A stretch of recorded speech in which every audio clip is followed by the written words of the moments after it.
અને ચોધાર આંસુએ રડતી રડતી માં કુંતા ઈ ધડ પાસે આવીને કહે છે કે ઓહો, આ ભયંકર કુરુક્ષેત્રનું આ યુદ્ધ, એમાં મારા પૌત્રના માથા વઢાયા.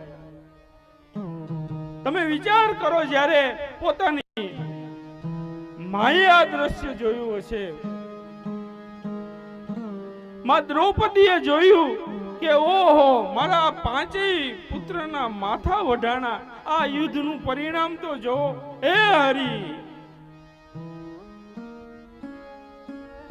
માં દ્રૌપદી પોતાના દેહનું ભાન ભૂલી જાય છે.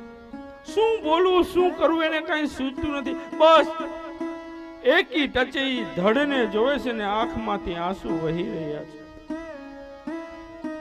જ્યારે પાંડવોએ આ વાત જાણી કે અમારા પ્રિય પ્રાણસમા પુત્રોના માથા વઢાણા છે, પોતાના આયુધો ફેંકી ફેંકી અને એ ધડને ખોળામાં લઈને આજે પાંડવો વિલાપ કરવા લાગ્યા છે.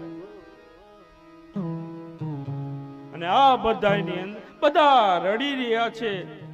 5 ધડ પડ્યા છે, પણ આ બધાની વચ્ચે જેનું નામ ગુડાકેશ, જે કૃષ્ણ પરમાત્માનો પરમ